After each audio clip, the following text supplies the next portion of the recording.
Okay, so you're only getting a very limited view because I'm in the middle of tearing stuff apart to the bare walls, trying to find some items that are small and may have gotten behind the furniture. But it's going to be a little bit of story time because a long time ago, over 20 years ago, um, I have this habit of sometimes just taking off on a drive and ending up where I need to be for whatever reason.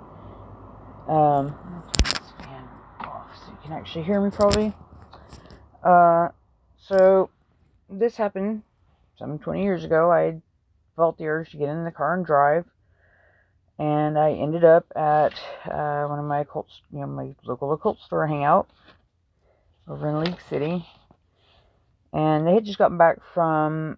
I'm actually showing this here. That's what I'm going to be talking about. They had brought in a bunch of these little tin mirror things, and this was the only one that had doors on it, and it was sitting open. And when I walked into the store, I was immediately pulled back where they had just hung these things up. It's like radar just dragging me in over there. And I'm going to open it up No, I'm not going to open it up because it was already open. But anyway, I basically got the tap in the back of my head that I was to buy it, ward it, and keep other people from messing with it. Period. Nobody else was supposed to be messing with it. So it was kind of like I got, the unwanted problem child of the occult world in my lap. It had been at one point hanging on the wall in my home. I had to take it down because I came home from running an errand one night. And my boyfriend says, "Honey, what is up with the mirror on the wall?" And I said, "Why?" And he says, "Well, I sat on the edge of the bed to put my shoes on, and I looked up, and I kept hearing something telling me open the doors." And as you can see, it's got a little slide latch there, just right here. I'm not opening it because I found it open. I don't want to open it again. But it just has this little simple latch there. So at that point in time, I said, okay, it is starting to actually try to influence people outside of itself, so probably best not to be using it as decor. So I took it down, and originally I had it in a box that was warded. Well, the box got destroyed, so I had to figure out another way to store it, and I didn't want it out where people could see it. So when I moved up here to New Jersey, I basically took it and I put it in this bag. And you see it's been under my bed for a long time. It's very dirty back there because I can't vacuum in that area. But I put it in this bag that I had from when I used to go to the gym. Okay. So just this bag, plain old gym bag. I said, okay, I'm gonna put this in here. And the only place I could think that nobody would ever touch it was under. Let me see if I can get under there with my stick light. I could probably find that somewhere. Come on, there it is. So, come on. That was way back there. See that back corner? There's still something hiding back there that I have not identified. It looks like that's what stole my glucose testing kits I've been looking for, which was way over here. So I don't know how the hell it got way back there. But anyway, it's just been under there since I moved up in 2012. As soon as I got the bed set up, I basically warded the shit out of the bag inside and out. And I took that and put it in here. Now, the only other thing that went in there, because I didn't have anywhere safe to store it at the time, was this. Now, this, as you can see, is a styrofoam protector for a plate that I have. It went in there whole. This bag has been down there since 2012. But I recently started hearing, while I'm trying to sleep, rustling in that corner. And I was like, oh crap. This is not going to be good. So I decided I had 2 days off in a row. I decided I was going to try and get under there and see what the hell was going on, because it's definitely coming from where the bag is. So when I opened it up, and I wish I had thought to start filming before, but I didn't. But when I opened it up, this thing, which had gone into the bag, was it whole, was, just shredded to pieces. So much for that plate protector. And this, which had gone in face up like that into the bag, was now flipped over facing the floor. And when I lifted it out, that fucking latch was open. So the mirrors fell open. And this is something that's, we try to keep it from doing. We don't want it to open up. Those mirrors reflect back on the inside, and that's how that's supposed to work. So I was like, oh shit, oh shit, oh shit. I grab it, and like, I start trying to get the latch to take. It won't stay on. And then I started noticing, you see a little bit over here. See that? That's been bowed out. These were actually flat when it went in there. So something, and they're bowed this way towards the outside. So something has been pressing on these plates here, trying to push them off. But because it had flipped itself face down, it couldn't do it because it was sitting on the latch. So of course, when I pulled it out and it opened up, I was like, oh shit.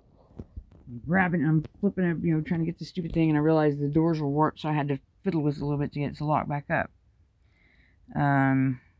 So I'm sitting here going, okay, this thing is in an actively warded bag. I recharge these wards every month, but I am chronically ill, have been for a long time. So my personal energy is kind of bad. It's waning as far as things like warding and protection, stuff like that go, because basically my soul is tired, okay? So I have this dirty bag, which I need to finish vacuuming off. I'm going to salt wash it to break off everything that was on it. But this, I just don't know what to do with it. I mean, I could sell it, but then I would be responsible for selling somebody something. This is basically, I don't know what lives in it. I've never been able to identify. When I originally got it, it was like one big thing in there that I could feel. But now it's like there's that big thing and there's a bunch of little things now in there too. And it probably happened because that latch came open and it pulled stuff in. Because we have a lot of ghosty animals and things like that that live around our area. Because New Jersey has been inhabited for a very long time. So there's just ghosts. Any place that's this inhabited this long is going to have a lot of ghosts. That's just how it is. But apparently it has been sucking things into it. Because now there's those other little things in there that now I can't identify because they're in the glass. And I don't know how to read past that without actually breaking down the barrier that keeps whatever is in there. So, not really what I want to do. I've had a couple people tell me, just destroy it. But the thing is, I destroy that, whatever's in there is going to get out. Okay. So I can't just blow it up or melt it or whatever. Can't take a hammer to it or whatever. If I do that, it will break. But it'll break the prism basically. So I really don't want to sell it because I don't want to be responsible for somebody who is not up to this task of keeping whatever that is in there, possibly getting injured. I don't want that on my karma. I don't want that smudge on my soul. What's left of it. So now I don't know what to do with it. I have actually contacted Zach Bagans because he does have a paranormal museum, and he's not contacting me back ever. I think I've emailed him like 3 times. But I'm not getting any response. Now they're doing this house calls thing. I think I'm going to try to figure out how they do that contact and maybe contact him that way and go, look, dude, I am serious. I need to get this object, which I can no longer contain, into containment where people can't fuck with it. So, if by some chance this gets to Zach Biggins, please, I'm begging you, before I am no longer strong enough to keep this thing in there, contact me so that we can get this into a warded case where no one will ever touch it. I really wouldn't suggest anybody that's not really good at shielding themselves from other energies to pick this thing up even. Because there could be a transference even that way if you don't have strong enough personal shields. And I don't want that on my soul. I don't want it on my conscience. So, and there you have it. There's my creepy freaking haunted thing. I'm not even looking at it to see if it's doing anything. I'm just, showing it so you can see what it is. It is now out of its bag because I am not going to have this thing rustling around under my bed. Trying to figure out that's one of the reasons I haven't been sleeping too well is because it's been moving under there and I can hear it. And every time it moves, I wake up. So that's been going on for like a month. And I'm tired and I need to sleep. So if anybody out there has connections to somebody who can cage this thing, please contact me. I'm begging you. I don't want what is in there to get out.